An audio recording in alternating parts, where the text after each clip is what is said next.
ada sahabat kita dari Banyumas, Umi. Assalamualaikum warahmatullahi wabarakatuh. Waalaikumsalam warahmatullahi wabarakatuh. Allahumma sholli ala sayyidina Muhammad. Baik, hamba Allah dari Banyumas, Umi. Semoga Umi dan Buya selalu dalam lindungan Allah. Amin amin rabbal alamin. Maaf Umi, pertanyaannya di luar tema. Suami saya mengikuti kajian salafi dan sudah ikut manhaj salafi, Umi. Pertanyaannya, apakah salafi termasuk Ahlus Sunnah wal Jamaah? Ya sebenarnya kalau yang Ahlus Sunnah wal Jamaah itu ya salafi ya. Makanya kadang ya ada orang mengaku-ngaku salafi gitu. Ini sebenarnya sering banget Buya jelasin. Sekarang Anda ngelihat apa perbedaan ketika suami Anda mengikuti manhaj salafi? Apakah ada perubahan pada dirinya, gitu kan? Apakah Anda melihat ada keanehan-anehan yang dilakukannya, gitu? Makanya sebenarnya pas menjadi suami istri itu paling tidak harus bisa kontrol komunikasi. Urusan kita komunikasi dengan suami itu jangan hanya urusan masalah anak, masalah mencari nafkah dan sebagainya. Bahkan sampai urusan majelis, memilih guru yang baik, ya, memilih guru, memilih perkumpulan, memilih majelis. Hendaknya itu menjadi sesuatu yang dimusyawarahkan antara suami dengan istri supaya tidak ada kesalahan. Kalau emang suami Anda adalah orang yang berakidah Ahlus Sunnah wal Jamaah, orang salafi pun mengaku mereka adalah Ahlus Sunnah wal Jamaah. Akan tapi kadang memang biasanya yang kami tahu yang suka ngaku-ngaku salafi ini ya mereka punya ciri-ciri. Mereka punya ciri-ciri biasanya nggak suka maulidan. Habis itu nanti dia mulai sering nyalain nggak boleh Isra Mi'raj, Rajab nggak ini, terus setelah itu apa lagi nggak boleh dikira habis masjid habis sholat, terus nanti ngerempet ada tahlilan ini, jadi nanti dan akhirnya mulai menyala-nyalakan orang-orang muslim yang melakukan hal tersebut, sampai nanti kadang memandang rendah, jadi akhirnya semua orang ya pokoknya jadi banyak salah di mata dia, akhirnya banyak menilai orang jadi salah. Kalau Anda sudah melihat ciri-ciri itu ada pada suami Anda, wah ini kelas seharusnya Anda jangan nunggu sampai dia keikut banget. Kalau masih awal-awal segera Anda ajak dia untuk segera bertemu dengan guru yang dulu menjadi pegangan Anda dan suami. Artinya ini sudah ibarat tuh kalau udah lampu kuning ini udah bahaya gitu ya. Jangan sampai nanti suami itu benar-benar keikat gitu ya. Kalau sudah keikat itu salah akidah itu pernah Umi sampaikan, kalau orang sudah tersesat dalam urusan akidah, merubahnya lebih sulit daripada orang yang tersesat, maksudnya melakukan satu dosa. Bukan, Umi gak ngentengin dosa ya, bukan masalah mengentengin dosa.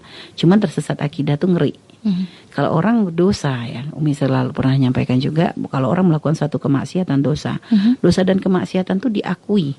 Gak ada orang yang, semua orang tahu kayak misalnya zina salah, gak ada orang bilang zina tuh bagus. Mencuri, mabok, apa itu semua kita dosa tuh dipahami.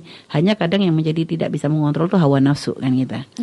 Tapi kalau yang namanya kesesatan akidah tuh enggak. Orang kalau sudah akidahnya tersesat, walaupun di mata orang lain dia tersesat, tapi di mata dia yang lain yang tersesat. Kalau kita katakan kamu tuh akidahnya sesat, dia ngomong enggak ada, yang sesat tuh kamu gitu lah.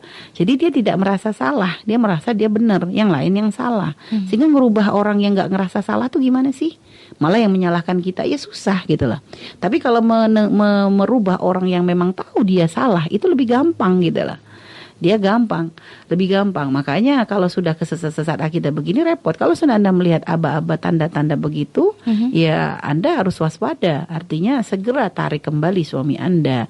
Jauhkan dia dari perkumpulan tersebut, jauhkan dia dari majelis tersebut, jauhkan dia dari guru-guru yang menjadi pegangan dia saat ini gitu ya. Artinya Anda alihkan, Anda bawa, coba kenalkan lagi kepada mungkin caranya mengajaknya begini. Yang diajarin mungkin Anda bertanya dulu, apa sih Mas yang diajarin di kajian kamu itu gitu ya. Kalau nanti soalnya katanya begini deh, ayo yuk kita coba cari perbandingan gitu loh.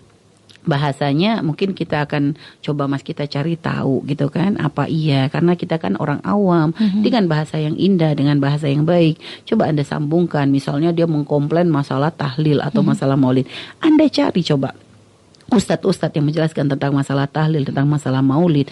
Apa alasannya, kenapa ada maulid, kenapa ada tahlil, kenapa ada. Jadi supaya apa? Supaya minimal kalau dia, oh ternyata masuk akal gitu lah. Ternyata masuk akal. Jadi agama itu tidak dengan merendahkan siapapun. Kita beragama itu bukan dengan cara kita mencaci siapapun. Lalu mengatakan ini ahli bid'ah. Dan Anda harus paham, mengatakan bid'ah itu bukan dan dikit-dikit ini bid'ah, ini ahli bid'ah.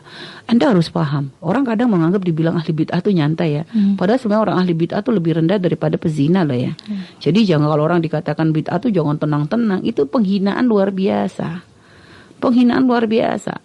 Walaupun kayaknya maknanya maaf ahli bidah tuh kayak mengada-ngada syariat kan, mengada-ngada suatu syariat yang nggak pernah diajarkan. Maksudnya yang jadi kadang pemahaman ini nih menjadi hanya gara-gara nggak pernah dilakukan Nabi dianggap bid'ah semua. Jadi nggak belajar makna dari bid'ah itu apa. Enak banget kadang menuduh orang bid'ah.